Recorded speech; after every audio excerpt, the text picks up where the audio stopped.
Sorry, gents. So something weird going on. I'm gonna have to look into this. LEDs are kind of not cool sometimes. Okay. Gonna have to use slightly more. I installed these LED lights in this lamp in this room, and for a few weeks when I first got them, they were wonderful, bright, and awesome. And then the last few months, they were dull all the time. I would turn the light on, and it was like an old fluorescent bulb. You were waiting for it to heat up like a CFL, and it never did, and they're just dark all the time. And now the room is back to being extremely bright. That's very odd. Very odd. Just a comment, you know. This is the kind of stuff we talk about here on We Were Gamers episode 409.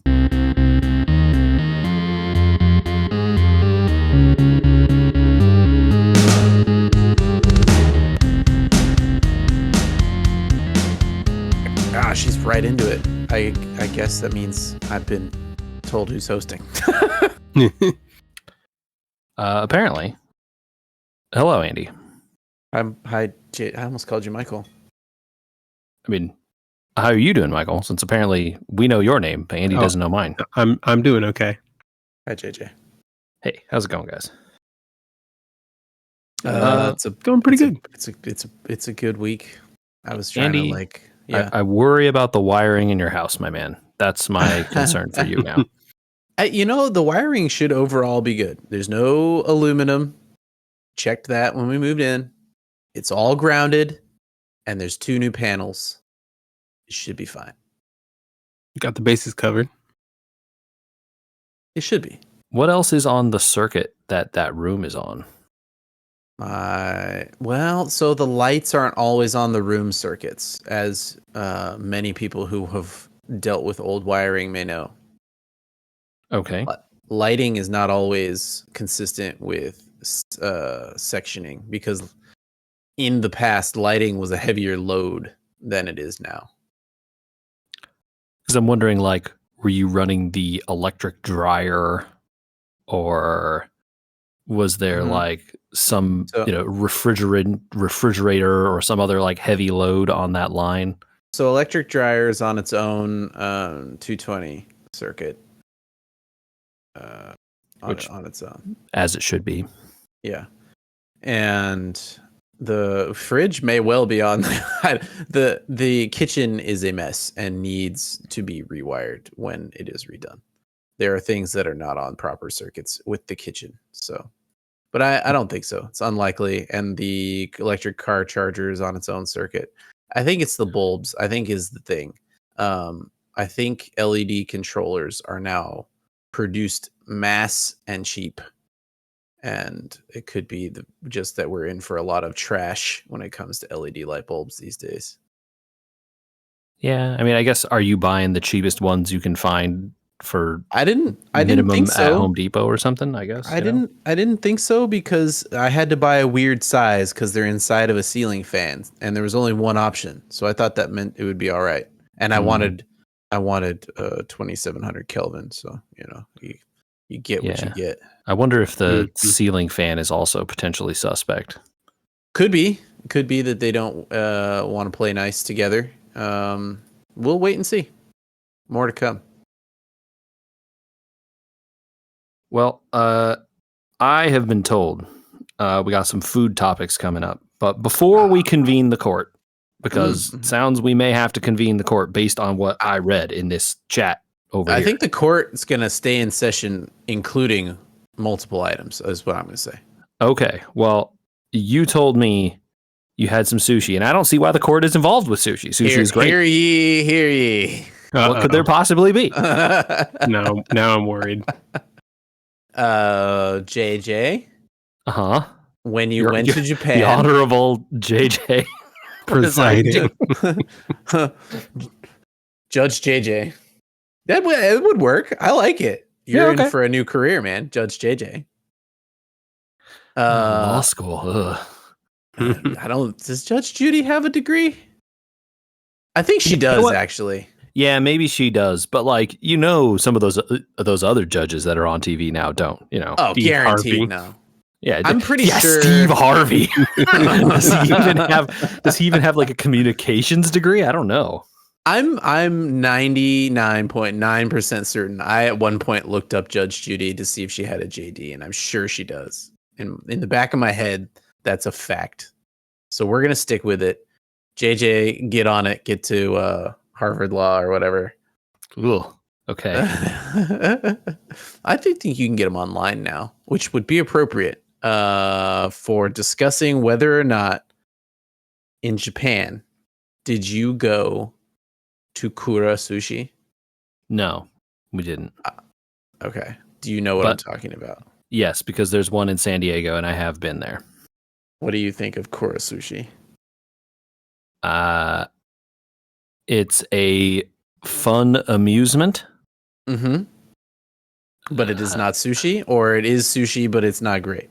I mean, maybe they serve sushi there, but it's not like you're going for the amusement factor more than the food, I would say. I appreciate that you are not dogging on it, as it is, I think, accessible sushi for a lot of people, and in Japan, quite economic, right? Like price wise. It's I think it is the biggest sushi chain in Japan. I think I could believe it. I don't know. Yeah. Michael. Yes. Have you been there? It's the conveyor belt one, right? It is. Yeah. You Yes. slide the plates in the slot. Yes, I have. So we went to Little Tokyo in Los Angeles, or as they like to say in Little Tokyo, Japangeles. That's a thing now. Okay. Yeah. And took the chillins, and they were enamored by the conveyor belt. So right off the bat, we knew to go there for the amusement factor. Yes. They had a great time. The sushi was good enough, you know. I actually endeavor to believe that for a person like myself who does not want to go broke feeding them salmon, that it might be more economical for me to go to Kura Sushi. It very well might be. Yeah, it could be. Because I can get less stuff and just eat like a few things and feel satisfied there. And they'll get a quality enough fish that they enjoy it, you know? And the offsetting factor of entertainment was there. I think the other thing is, if you want to really feed the kids on the budget, what if it's time that they start eating like the belly cut? Like those are inexpensive. Yeah. Well, they only want salmon. It's salmon in any form, though. They'll eat it as a roll, as sashimi, as whatever. I'm just saying, the fish market by me sells salmon belly for like $5 a pound. Okay. There you go. Yeah. Sushi grade, maybe. Who knows? Entertainment factor aside, we might need a ruling. Oh. Here. Yeah. On the belt, as it were many enjoyable things that I would qualify as sushi that maybe aren't really in spider rolls, your silly steak based things or whatever. I think people in Japan would sort of tell you any sort of roll is not sushi, right? Sure. But they also, that place does have stuff you can order that is more sushi adjacent, right? Like one of the kids wanted to try sea urchin, and I said, all right, I mean, I think it's on this menu. You could try. She tried. It didn't go great. This is just more proof that kids don't know. Yeah. Yeah. I mean, you should have just snatched that out of that kid's hand and just scarfed it down and said, "This is what you get." This was an example of, well, in a better shop, she might have liked it better. Yeah, that's possible. I tasted it after she did not like it. I tasted it and I was like, it's not the best one I've ever had. Their wasabi is good, though, by the way. It's fresh and flown in from Japan. All right. Pretty good. Yeah. Around the belt, however, so most things on the belt are like high entertainment value things, right? Like your California rolls, your rainbow rolls, your, oh look, it's one piece of Toro, that sort of stuff. Mm-hmm. Yeah, the crowd pleasers. Right, and like if you order something, sometimes they'll put more of it on the belt. So like we ordered that sea urchin, and then there was sea urchin on the belt afterwards. Okay, to get to the point, just rotating around the belt was hamburger steak roll.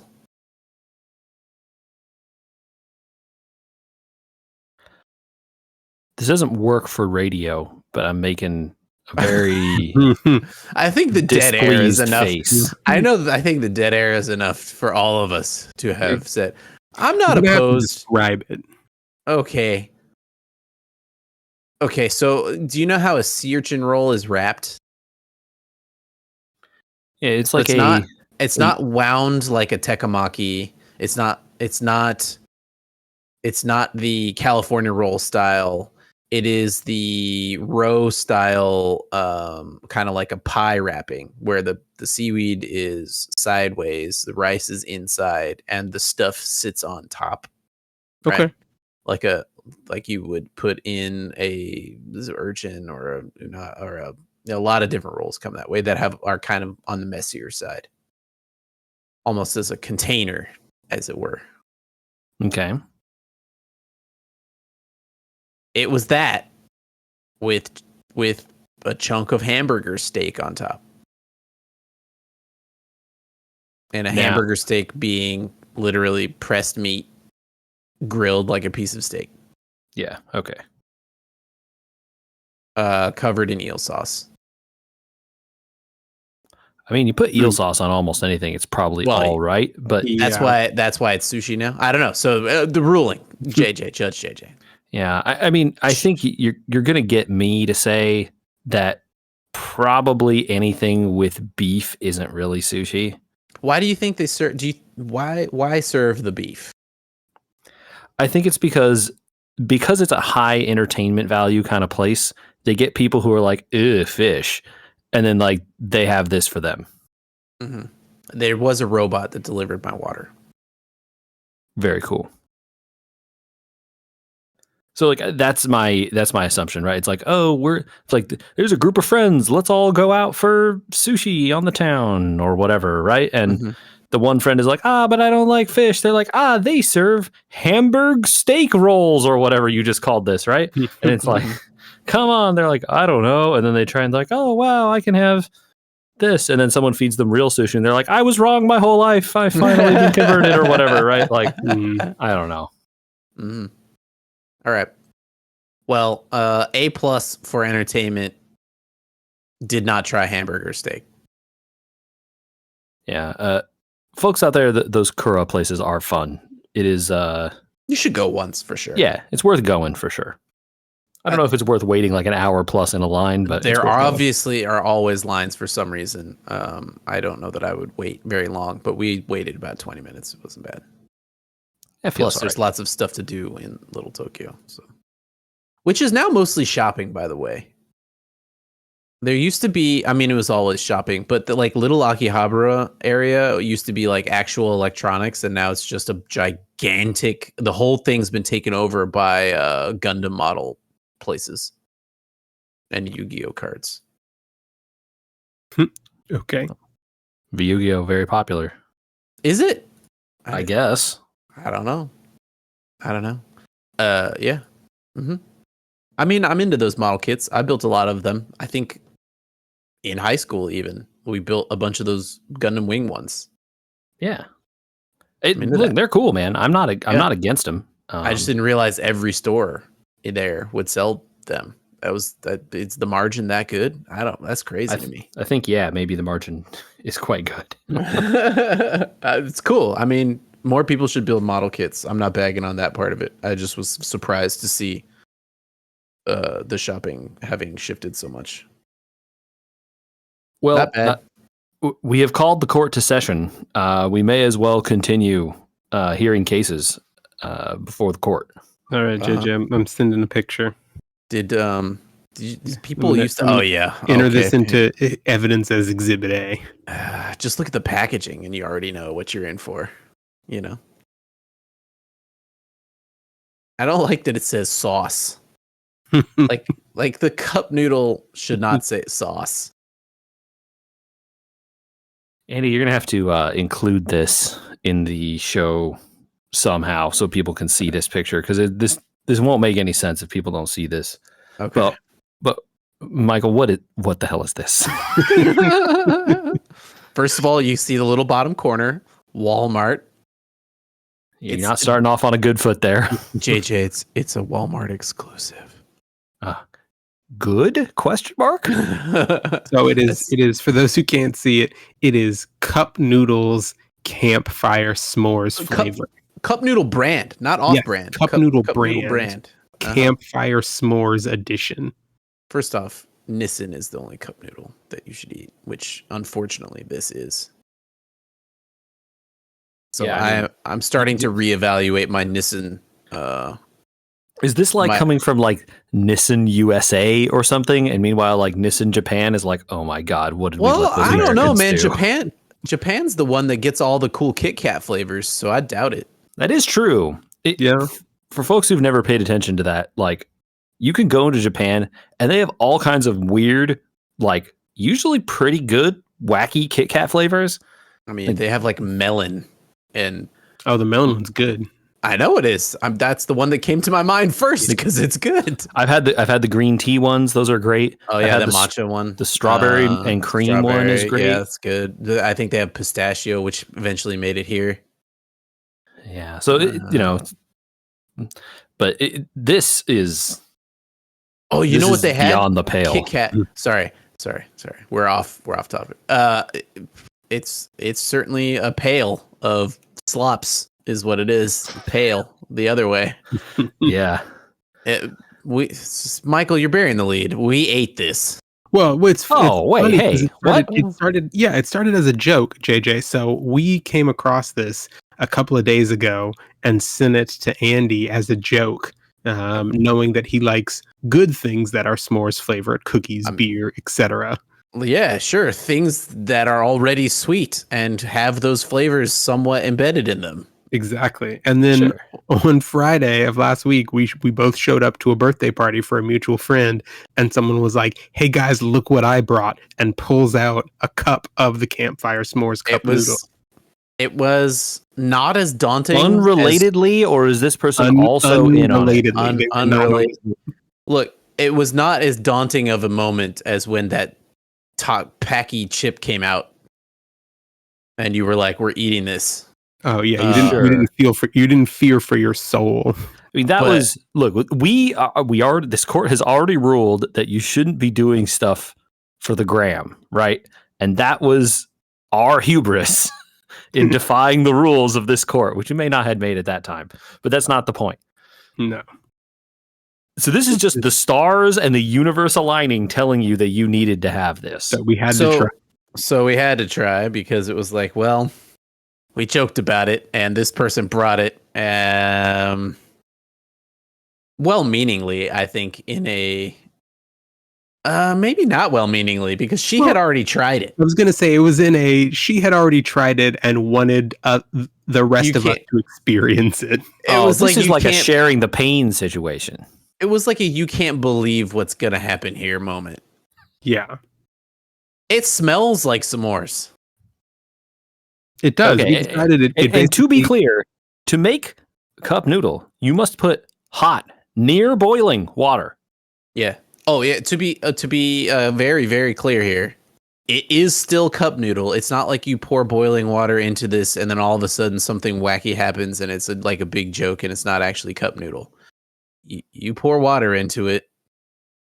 There are still noodles in there, but JJ, unlike a cup noodle, that word sauce is important. It's not water in there. It's like you dumped your your noodles from your cup noodles into like a big mug of hot chocolate. Why? And then the noodles soaked up all the hot chocolate. So does does it cling to the noodle, or does it just like, is it just so watery that you're just having noodles and then you're also sipping hot cocoa? No, it like soaked up most of it, and then there's just a little bit of it left. Yeah. It's still pretty thin. Like it doesn't really ever thicken up.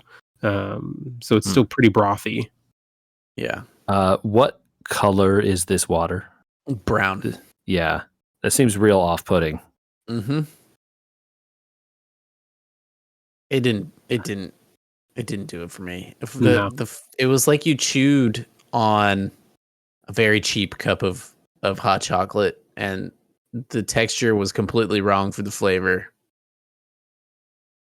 I think we decided that JJ, the biggest problem is that ramen noodles have a very specific texture and taste themselves, regardless of what they're completely obliterated. It does not work with something that is this sweet. Right. Like, it's I just imagine the wrong vehicle. You're just tasting the chocolate powder now, right? Yeah. Directly to jail. I don't see how anyone else could say. I don't know who could defend this. This is why I want to know who was like, this is a good idea. That's what I wanted to try. This is a TikTok thing, right? I wanted to try to defend it, but and I even had in mind, like, I'm going to pick out a few good things about this so that when we talk about it, I don't know. But when I looked inside that cup and there were no like s'mores floating in it or anything, and it was just brown, soupy noodles, I was like, no, this is like some desiccated marshmallows that you have to rehydrate. Anything. Like, you don't want that. So there were, I guess, put Lucky Charms in there effectively, right? So when she opened it, there were dried marshmallows, and then she poured the hot water in, and they just instantly evaporated. The heat, probably melted them. But like, not even a chance. It was just gone. I mean, I guess, like, this is something I've never thought about, like, because why would you ever do this? But, Lucky Charms, those things are kind of marshmallowy. I don't know if they're technical marshmallows, but like, what happens if you throw dehydrated marshmallows? What happens if you throw a Lucky Charm into like hot water, right? I wonder if it does dissolve. It just dissolves. They do. They dissolve, yeah. Yeah. So like all your marshmallows are gone, right? That's rough. This seems bad. Like, I don't know what who is the marketing person who is like, I have the idea. This is the same person who came up with the label of this, which it just is also complete trash. This label looks like it was made with clip art. They took what looks like a pancake stack in the background there, which is supposed to be a s'more, slapped cup of noodle over top of it, then took an ice cream label, stamped that on there, and then thought, well, I mean, maybe made this too confusing. So they just sort of in MS Paint typed ramen noodles in sauce underneath all of it. Truly baffling, this whole thing. I can't. And then we got Death Star speed lines on both ends for no reason. Yeah, just you know what this feels like? This feels like ChatGPT created a ramen noodle dessert. Yeah, is this all AI? The way from beginning to end. This is AI. This is AI's first foray into the real world, and we all fell for it. And that explains why the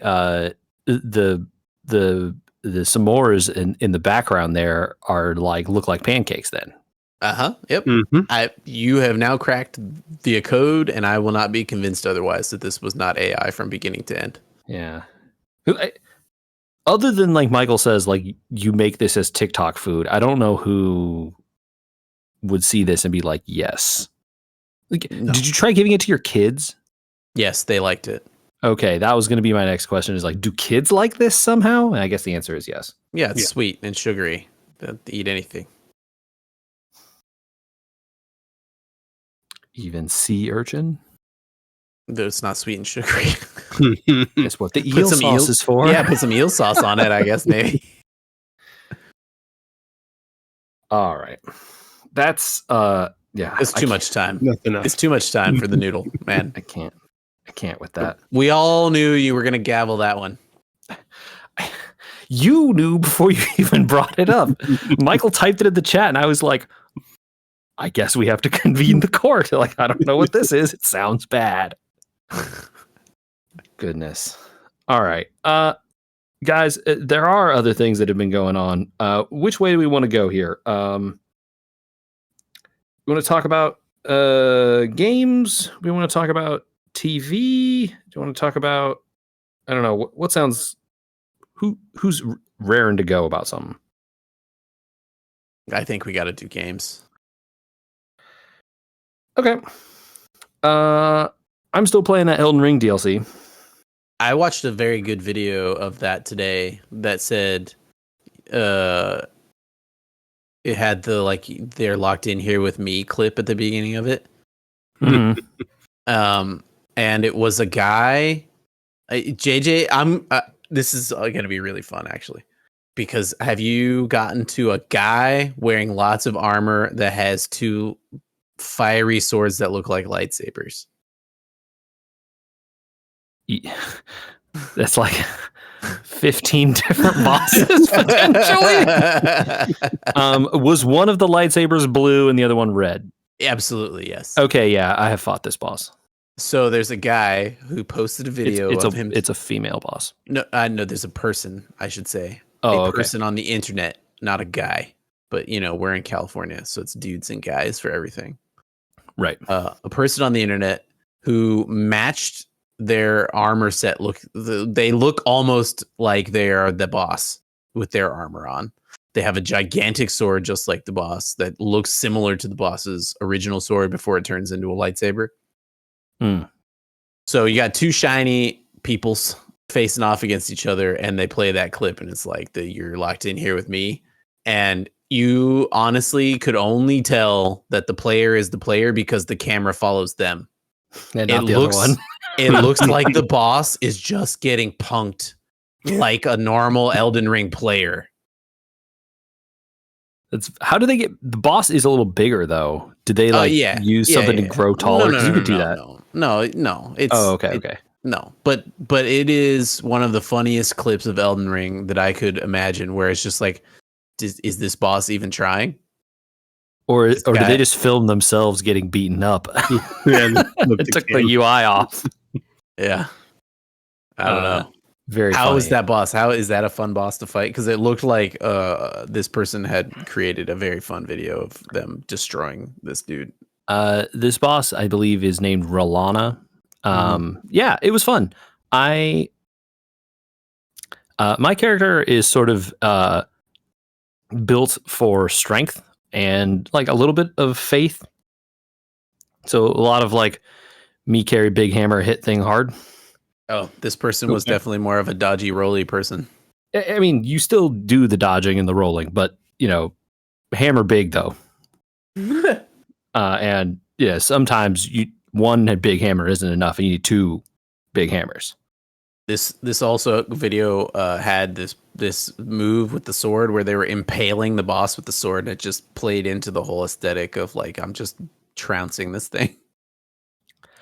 That boss has a very cool move where she like jumps up in the center of the arena and becomes like a moon, and then shoots the moon down into the ground and like causes like this big like ice explosion, and then does that like 3 times. So it's like 3 moons fall down, and it's like the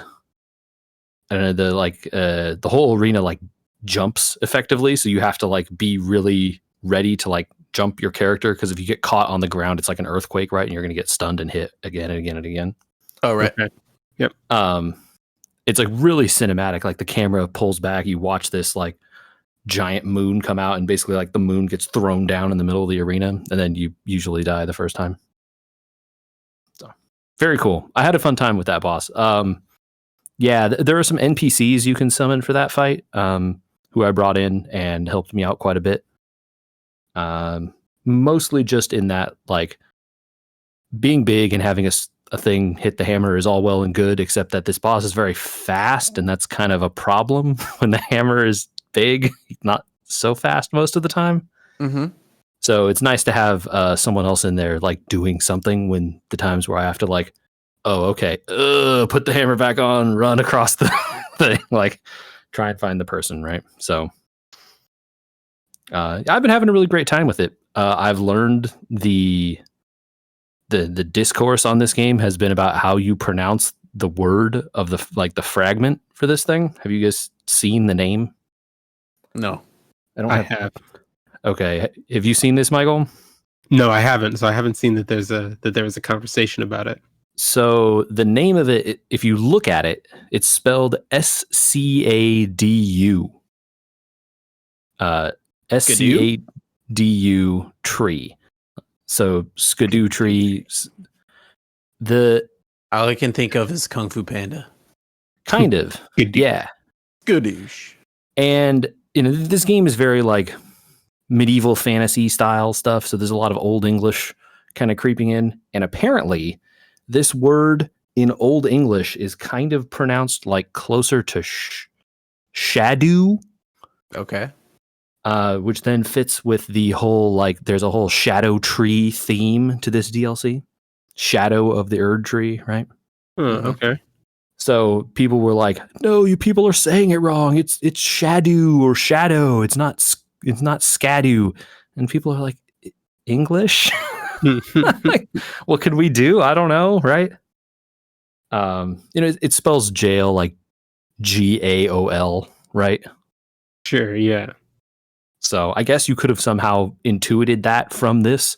But then when you see a word like SCADU, what how are you supposed to know that, yes, let me go break out my Middle English textbook? Like, what? I found it interesting that so many people were like, learning apparently how to pronounce this in Middle English as opposed to just calling it Skadoo, which is what it looks like. So I've been having a good time with that. I will say props to one of the boss fights in there is a giant dragon named Bale, Bayle. It's like Bale the Dread or something like that. The NPC you summon in that fight has the like most overacted lines I've ever heard in one of these games. It's great. They speak to you? The dragon speaks to you? No. The NPC does when you summon him. The whole quest line for this guy, as it's been going through, has been like, I was a Drake warrior. I fought the dragons for all these years, and now I'm like old and not able to. But when you get to this guy, summon me, and I'll assist you. And you summon him, and he's just like screaming at the top of his lungs, like, "Curse you, dragon!" Like all this stuff. It's very funny.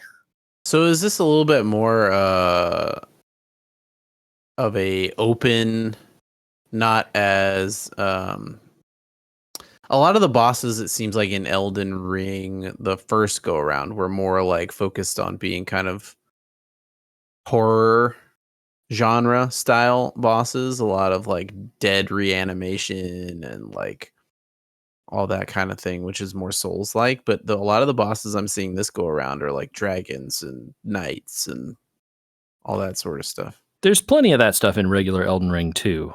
Tons of dragons and knights and monsters of all kinds of weird sort that are not like skeleton zombie type things. Yeah. And then to be clear, you just may not have seen it. There are a bunch of like weird eldritch horror stuff in this DLC too. Yeah, it's just weird. I guess what ends up popular on the internet is like often very thematically similar. Like giant skeletal horses and monsters made out of fingers and stuff that are real weird. So it's all kinds. I would definitely say FromSoft was doing a little bit of a bait and switch when they said, "Oh, look, the map of the DLC is so much smaller than the map of the main game. Guys, don't worry, there's not a lot there." And then they created the map that has the most verticality I think I've ever seen in one of these games. And it's like, this plateau is like covering 4 other lands that are underneath it in various points. So that's, I guess intentionally disingenuous on their part, but it was very much a like, oh, okay, there's still actually a lot here, even though it looks like it's smaller than it is. So I've been having a great time with that. What have you guys been up to games wise? I felt a little bit stuck this week. So, given the recent hype on Civ 7, I was like, you know what? I haven't played in like 2 years, including, I think, since Gathering Storm came out, was Civ 6. Maybe I played after Gathering Storm, but the computer sure didn't think I had played ever before. They were giving me a lot of tips. I booted up Civ 6 this week just to like as like a palate cleanser, little just get back on the horse of some other type of game that I hadn't been trying for a little while. I've also been playing a lot of Nonogram, but yeah, Civ was like the first thing I could think of that I wanted to just pop into for a little bit, and it really got me to thinking like they could change a lot in Civ 7 and really shake up the series. Because I think Civ 5 to Civ 6 was really like, how much can we just perfectly tune a Civ game as it stands now? Definitely evolution than revolution for sure. 5 to 6, you mean? Yeah. I think it's time for Civ 7 to rethink, especially units. I think, yeah, it's one of the things where like waging war in Civ games has felt kind of weird ever since like 4, I would say. Yeah. And they tried to address that with the most recent thing with Civ, which was the grievance system of oh well, they keep denouncing you, so you shouldn't be punished when you finally defend yourself and like Right. kill all the units they've stacked up on your border in preparation for their assault and all that sort of stuff, right? Like they stopped punishing you for being offensively defensive. Not premature fighting, but like, okay, they attacked me. I went and took their city. Oh, everyone hates you. It's like, but why? Right. You know, the system has some built-in safeguards if the other person was intentionally like waging war against you. Yeah. Where in previous civs it definitely didn't have that. But that system also works against you if you're intentionally being, warmongery. Belligerent, right? Yeah. I think playing Civ 6 again, even just getting back into the early game, the design of the game is set and good and isn't going to change that much. The diplomacy, the idea of the hex tile, all that stuff is kind of like good. But the early game 12 turns, build this one thing that wanders around a little bit, I think it could just use a shakeup where like maybe we've got more to manage. Some of that is like, what speed did you play on, I know, I get that, but like the idea of these gigantic empty maps with just like one unit running around. Oh, look, there's my musketeer. They're the only thing I need to defend myself because I'm really peaceful. The idea that, it's definitely true. The very early game in those Civ games is like really boring, and like you really want to found that town in like the first turn anyway. And so then there's no point even moving your settler one tile like sets you back so far against the computers that like it can be really tough to like, if you start in the middle of a desert or whatever, you're just like, the game is over. Yeah, reroll. But some of it to me, if you're not going for military and you're not building units and you're not running around the map with tons of ships and you just decided like, well, we're going to science this up. We've got enough units to defend a few cities and that's all we need because they're fortified within the cities. Doesn't really matter. Like the game to me feels almost a little dead. Like now going back to it, the map feels unpopulated. All these cities with these people and with the districts now spreading your cities out into these huge areas, you could almost envision a little bit of a Sim City-esque tile development thing that they could fit into this where it would feel like the map is alive. Like, yeah, my borders go that far and I've got all these, Paris is here, but like I've got all these little towns and farms and all these things that are organically growing on these tiles. Yeah, the districts are a step in that direction for sure. Yeah, so they I could totally see them expand that. Yeah, expanding that into, okay, well, yeah, you did build a militia, and they're just sort of milling about all 5 of these tiles, and you see units moving around and doing stuff instead of just sort of the static Civ 2 thing.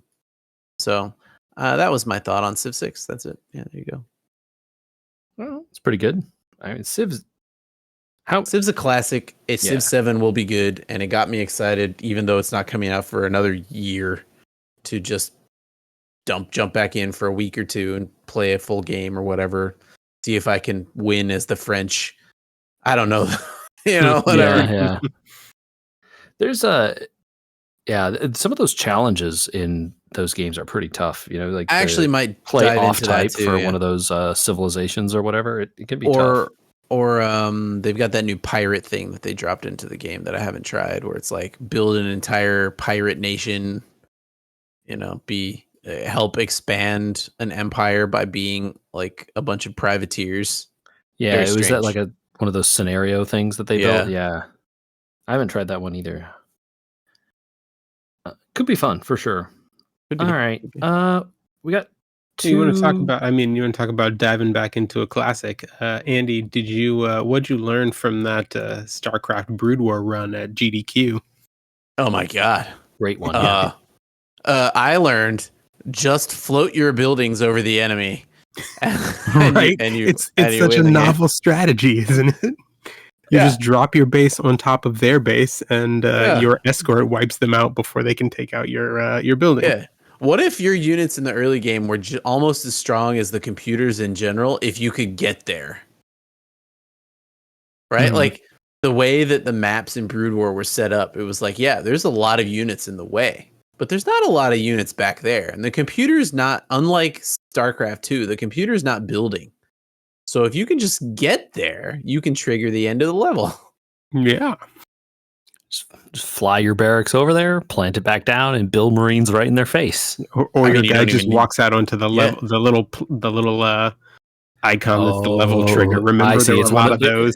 It's one of those just get here kind of situations. The game will give you the units you need to win. All we need to do is pack up these SCVs, put them in the right order so they drop out of the dropship first, get blown up, and then your medics will walk onto the trigger pads. Or like, hey, remember that mission with Durant? What if Durant just sort of let all his friends die and then ran through the level really fast because he didn't have to wait for the Marines? That was really funny to watch. Really cold-hearted there, Durant. I mean, it fits his character. Yeah. Did you guys see the dog hit a home run? The dog hit a home run? I did not. I saw it on the schedule. I did not check that one out. We're talking about games done quick, by the way. Yeah. Fun. A fun marathon this year. Very good. Andy, hey, you got to shout out. We, as a collective group, have done well. Podcasts hosts have donated, but also, I assume, listeners. Because we heard some friends of the pod get shouted out there at the end during Super Mario RPG. You know who you are. Very cool. I heard it. I heard it too. Yeah. But the run I was thinking of is Peanut Butter the dog ran. Was it Ken Griffey home run? Ken Griffey baseball?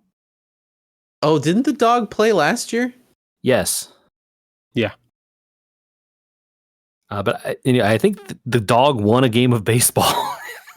Like that's what happened. All he has to do is pitch and hit, right? Essentially. I mean, that's all those games were, at the time. But yeah, there's a very funny clip out there of the dog hitting a home run and the crowd going wild. That's awesome. Good time. I'm gonna Google that for later. The Balatro run is wild also, mostly because the guy keeps losing. I did catch the beginning of that one, and I watched him have some bad luck in some of those, the early going. Oh, Then see he'll just be that like, well, I guess you just reset, and then you just reset. so that's my thing with trying to finish Balatro. I even after his run was like, I could do it. He did it so easy. And I could finish these challenges that I haven't finished. And then I got back on, I played 2 games. And I'm like, you know what? No. It's just reset, because you know 5 moves in, you're not gonna win. And I'm done with that. So I unquit. Good. Wait, Good man. I'm trying to. Is that Yeah, the right? thumbs up. Do we praise him for this, Michael? Yes. I think Yes, you do. I think he's learned something. Yes, Okay. and good. applied Well what done. he's learned. Yeah, Well done. Well done. that's funny. It was good. I'm gonna watch this peanut run now. I put it up right in front of me. Tangentially related to games, but I mean, still game related. Andy, you're a Game Pass enjoyer. I am a Game Pass guy. I don't know that I enjoy it very much all the time. I actually have tangentially related something. Game Pass has Minecraft. I could talk about that if we want later. Isn't Minecraft free? No. Okay. Some yeah. Yes, but no. Okay. This sounds like a problem for people with children and not me, so I'm gonna not worry about it. And we're gonna talk about Game Pass now. Okay. They're raising the price. Okay. I might have to take a break for a little bit because I haven't been playing it enough for a price increase. Maybe. Yeah. It also seems like they're doing a whole bunch of stuff on the like the tiers and changing the way that they work for mostly for people with the console version of Game Pass as opposed to the PC Game Pass. Yeah. So the PC Game Pass is receiving a price hike, but not changing any of the features. So from $10 a month to $12. Okay. You still maintain access to day one titles, but on the Xbox side, they're changing the pricing and removing access for day one titles for the lowest tier now. Okay. So the Xbox side is ostensibly where they make more of their money, I assume, but it also requires them to host separate servers or something, so it costs more already to begin with. Unclear how this works, yeah. Because, I assume $12 a month versus what are they charging? 75 or something? 75 a year. Yeah. I don't know what the yearly price works out to be.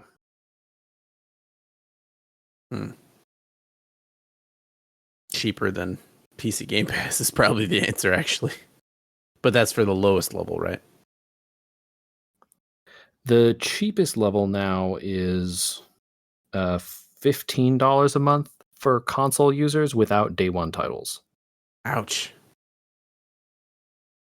The PC version, I guess, is still the $12, the $12, but you don't have any access to the console side stuff.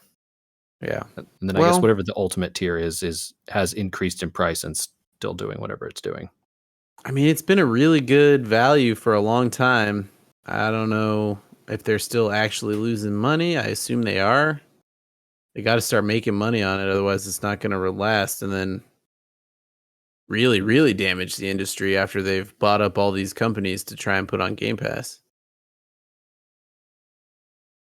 Yeah, I'm not sure. Like I said, I'm not really sure what the goal here is. It just feels like they're just raising prices on. They're not doing anything different. They're just like raising prices. It's just like pay more, please. Mm-hmm. Feels bad. I don't know. Didn't I read in there in that article you sent, JJ, that they were also cutting off new players from accessing one of the tiers? Yeah, so the people who already have a certain tier can keep it, but they won't be having that tier anymore. And then you will have to access either the new tier with no day one games or upgrade to the more expensive one. Okay. I That's don't. what it is. This is the I don't understand part, where that's all related to how it works on the console, which has never really been the stuff we paid attention to. Yeah, I don't know. Haven't owned an Xbox since the 360, right? Arguably the last good Xbox. I would say that's fighting words, but is it? I don't know. It might I not don't be. know either. Yeah. I mean, the 360 was followed by the one. Yeah, that one wasn't it. That was not it. So I'm gonna say it's the last good Xbox is the 360, and I could take some emails to see if I'm wrong. How about that? I guess it's certainly the last one when they were in a market leading position for sure. Oh yeah. I mean, what do they have now? I don't even know the names of the ones they have. The Series S and the Series X and the Series and the Series non-series and the. I think those are it. I think it's just those two. Okay. You shouldn't have the word series in the name of anything, just so you know. Are you telling me? Do you want to email I'm your just comments to telling- Phil Spencer? I mean, Phil, my guy. If you're listening. We know he listens. It's fine. Yeah. Yeah. Xbox 360. Why do you think that one was the best one? It had the biggest number, man. That's why. So should they make a 361 or a 720? You know what's funny about that is a 361 would probably sell really well. Because people would be like, what's the one? That's one more than you had before. Exactly. Yeah. Big brain move right there. Brain move. Mm-hmm. I don't know. I thought there was going to be bigger news than it ended up being, but it's just price hikes, really. And then day one's not on one tier. I mean, I think the important stuff is that they're starting to restrict access to the day one titles, which was kind of the big selling point for the thing. That's the big, right? That's the big news. Yeah. Okay. So day one titles removed from the cheapest tier, but the cheapest tier is like $6 a month. Well, not anymore, right? Because no, it is. I'm looking at the price hike. The price hike takes it from $60 a year to $75 a year. PC Game Pass is now $144 a year, but keeps day one titles. So you're talking double that amount of the cheapest one to keep day one titles. For reference, right? $144 is probably 2-ish full price games. Now it's 2 games, right? Yeah, I mean $69.99 plus tax. That's there's your 144 right there. So you better be playing at least 2-ish of full priced games worth of time on your subscription. Otherwise, what are you doing? Right? Which is what I just said. I might have to figure out how to continue on Minecraft without it. I don't know. I don't know that I've definitely gotten use out of Game Pass, but not as much as I should have. I keep thinking I should just buy a ROG Ally so that I play the games more. Because I don't often sit in front of my PC at nighttime. I sit on my Steam Deck, thanks to Balatro. So I don't know. I'm sure someone has a solution for getting Game Pass games on a deck, right? Someone the easiest solution is to install the Edge browser on the deck and then stream the games. That's the easiest solution. And it might work for some games, but some games I don't know that I want to stream them, you know? Yeah, true. I guess the other option is if you're really just concerned about Minecraft specifically, you can just buy Minecraft, right? Yeah, so if you want a complicated answer to your question, Minecraft has 3 versions and 2 of them are free, I think. But the one with all the most updated stuff, which is the new Bedrock edition or whatever it's called, is not free as far as I understand it. Plus they have then dungeons and realms and all these other things that are spin-offs that are also included in Game Pass. So I'd have to figure it out because I do have the kiddo playing. I actually learned, JJ, how to host my own server for the first time ever. This is good. Yeah, kind of fun and interesting. trying to figure that out. It took me about an hour. So if I, an idiot, can host a server in an hour, you too can go out and figure out something you don't know how to do. So just try it. That's my advice for today.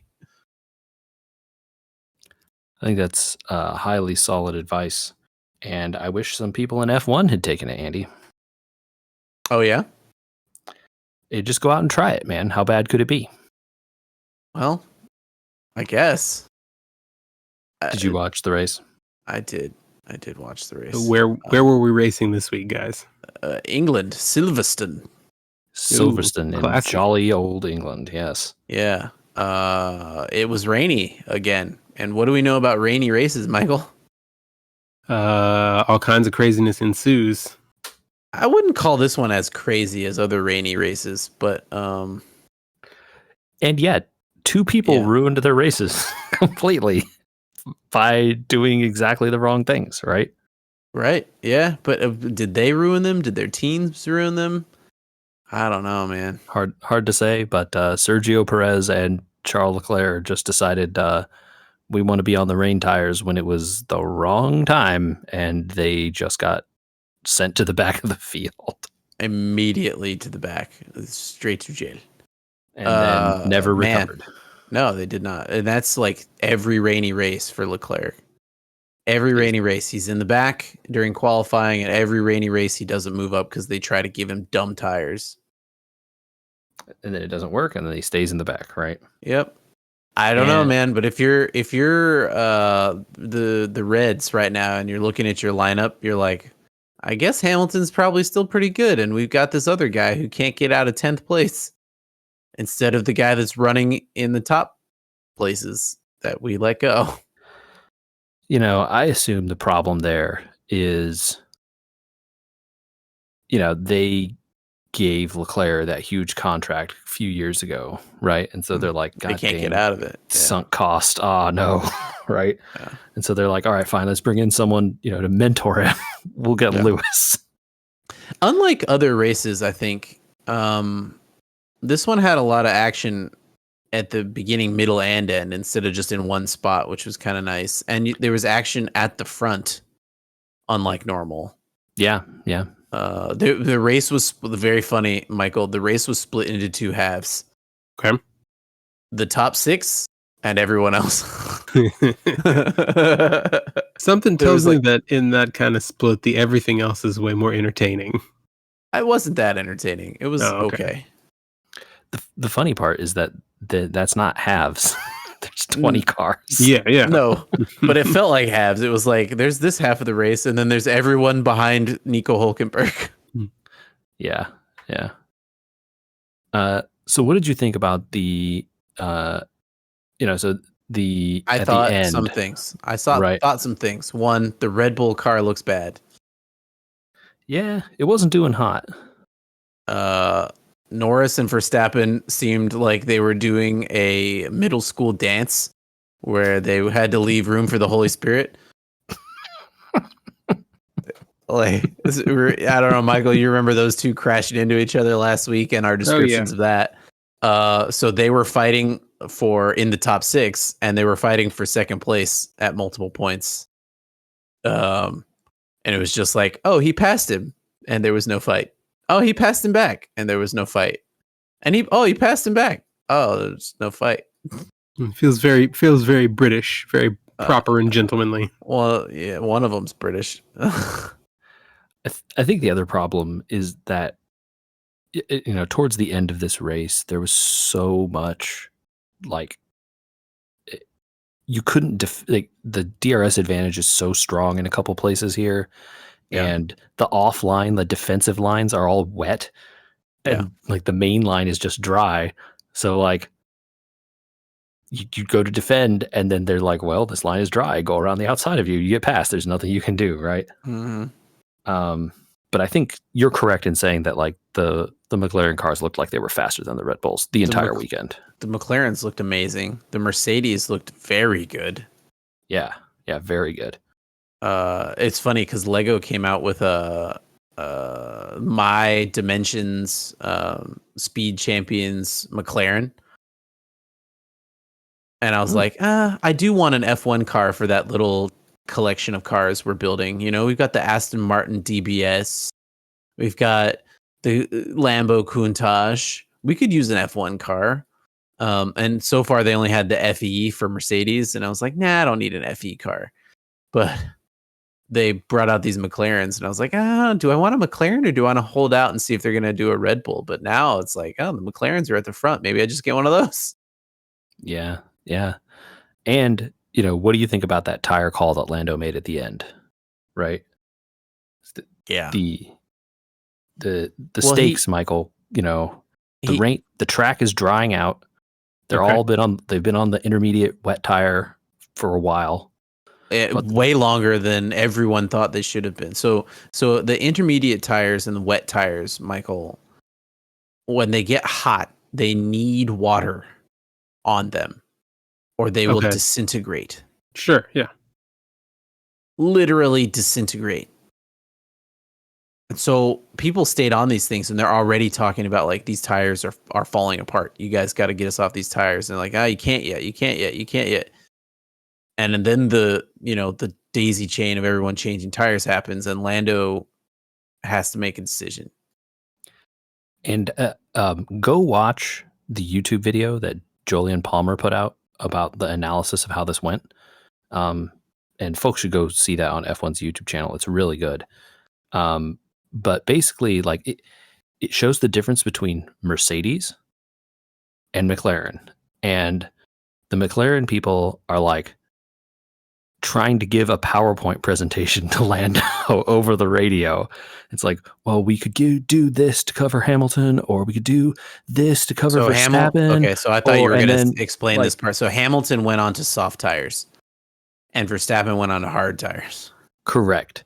And crucially, those were the only good options they had, right? Those two teams. They couldn't go on to mediums because they'd used their allotment already. They trashed them all. Okay.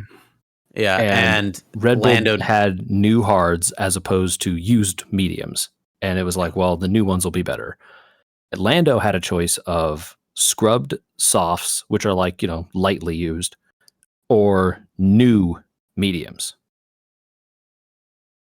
And so they're like, Lando, do you want to do this?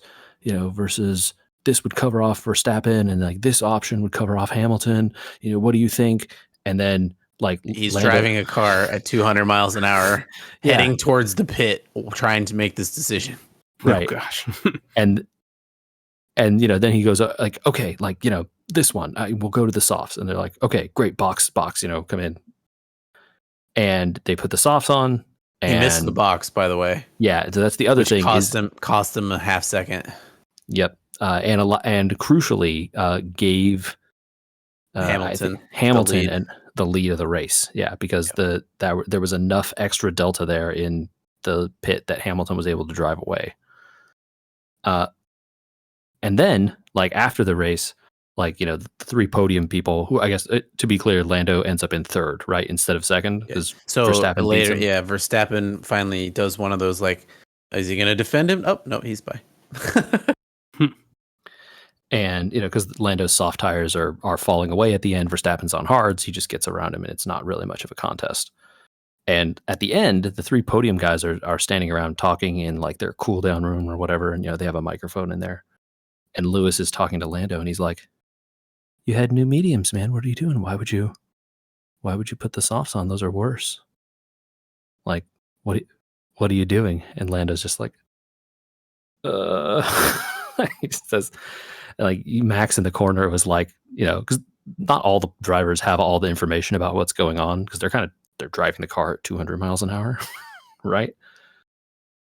Max in the corner just does a double take, hearing that he had a new set of mediums and didn't use them. Oh, right? No. You're like, oh man, he knows he got lucky. Yeah, pretty funny, especially considering they were not speaking to each other. Yeah. Overall, a good race, though. I agree, right? I think so. It was nice to see Hamilton win after how many non-podiums? 2 years or something. I don't, harbor any Hamilton over affection, but I don't mind watching a guy win. I mean, he won super clean in a wet race. He just raced his heart out. And the team radio is very emotional. You can hear like all the people choking up. He's like, good job, Lewis. You finally did it. And he's like, it means so much, guys. All that kind of stuff. So it was good. Good It was for nice. him. It was nice to not hear any whining all race. Yeah.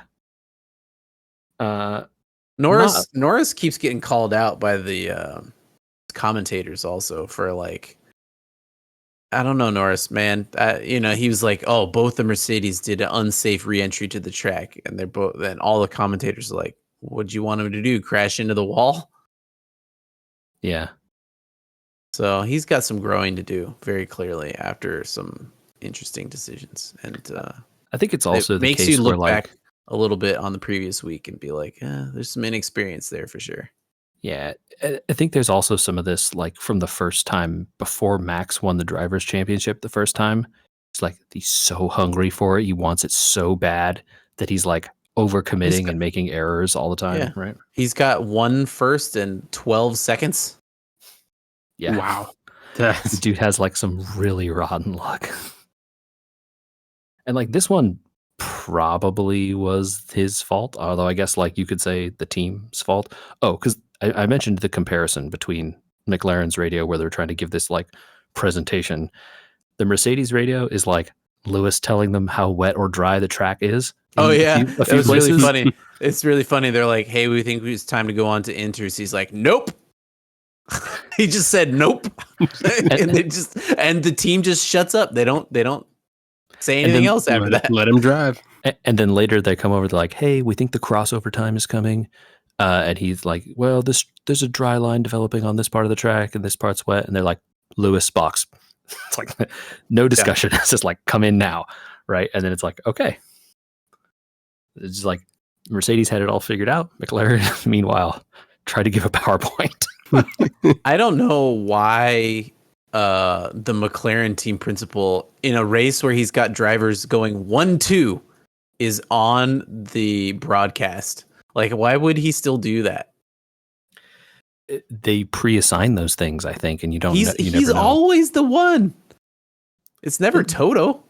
No, it's never Toto. I think Toto refuses to do it, but they have Christian Horner sometimes. They have the Williams guy, right? Like it's just whoever they get to agree. Poor Zach. The other thing is that they McLaren refused to double stack their cars in the pit that one time, and I saw that Piastri got hosed. Yeah, big bummer. One small bit of news that I thought was interesting also. Andrew, there's F1 news. Toyota is considering a partnership with Haas.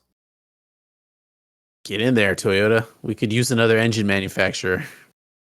Now, they did say it was a manufacturing partnership, and like they would want to work on the chassis. So maybe this isn't really a like engine deal, but the door is opening. It's more open than it was.